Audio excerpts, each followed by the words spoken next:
बरेचसे त्यांनी म्हणजे याची कामं केली, खूप कामं केली. त्यानंतर मग त्यांना एवढं असून सुद्धा भक्तीचा भयंकर ओढा.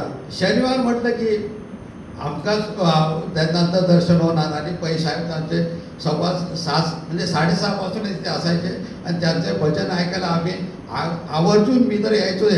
अतिशय पहाडी आवाजात. आणि जेव्हा मला कळलं की साहेब गेलेत, अरे एवढा मोठा माणूस, एवढा प्रचंड आवाज असताना माणूस आपण जास्त बोलत नाही ना आपण, त्यामुळे लवकर आपण म्हणतो की काही त्रास असेल, काय झालं असेल. तर एवढा आम्हाला शॉक बसला की एवढा जबरदस्त माणूस गेला कसा. नंतर समजलं की जायचं प्रत्येकालाच आहे, परंतु त्यांना एवढे लवकर जातील आपलं कुणालाच वाटलं नसेल. एवढ्या लवकर ते गेले आपल्यामधून आणि आपल्याला हळहळ लागली.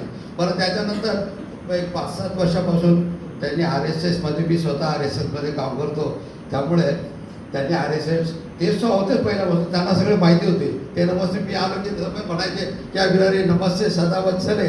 अरे म्हटलं बरोबर तुम्ही म्हणता ते. पण नंतर RSSमध्ये त्यांनी स्वतः भाग घ्यायला सुरुवात केली. आमच्या बऱ्याचशा मीटिंग्स आम्हाला जेव्हा हॉल मिळायचे नाहीत तेव्हा ते हॉल मिळवून द्यायचे. आमचे गुरुपूजन उत्सव असो, विजयादशमीचे उत्सवचे मोठमोठे कार्यक्रम RSS राबवलं. ते या मंदिरात आम्ही गेलेले आहेत, कारण की त्यांच्यामुळेच आम्हाला हा हॉल किंवा ते सगळं मिळायचं. आणि ते स्वतः म्हणायचे तू मेरे पे छोड़ दो, आपको सब मिलेगा. आणि त्याप्रमाणे ते इन्फ्रास्ट्रक्चर जे लागतं, लोक चहा कॉफी वगैरे सगळं ते अरेंज करायचे. आणि तुम्ही सगळ्यांनी मगाशी सांगितलं की त्यांच्या पॉकेटमध्ये नेहमी बालाजीचे फोटो असायचे. झालं की ते सगळ्यांना फोटो द्यायचे आणि आवर्जून सांगायचे.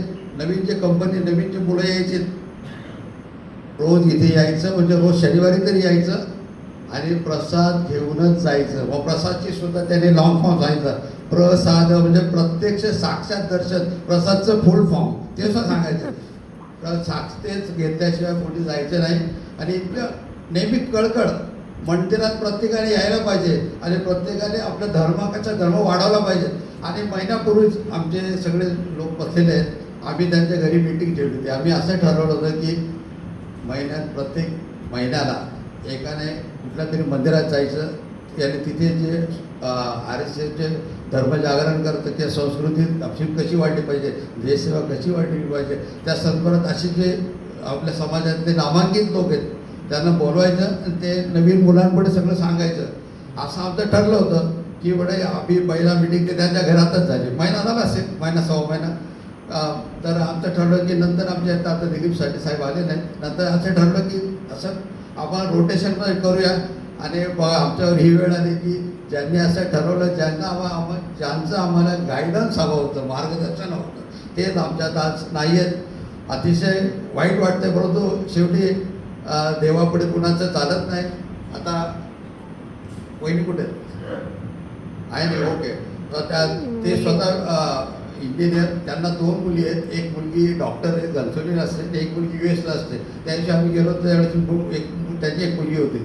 तर त्यांचं व्यवस्थित, बाकीचं सगळंच व्यवस्थित आहे, पण आम्हाला ते लवकर सोडून गेल्यामुळे त्यांच्या कुटुंबावर मोठा आघात झालेला आहे, न भरून निघणारा. त्यामुळे आम्ही त्यांच्या दुःखात सहभागी आहोत. आणि मी माझ्या वतीने आमचे RSS वाशीतर्फे आम्ही त्यांना श्रद्धांजली अर्पण करतो. एवढंच संपवतो.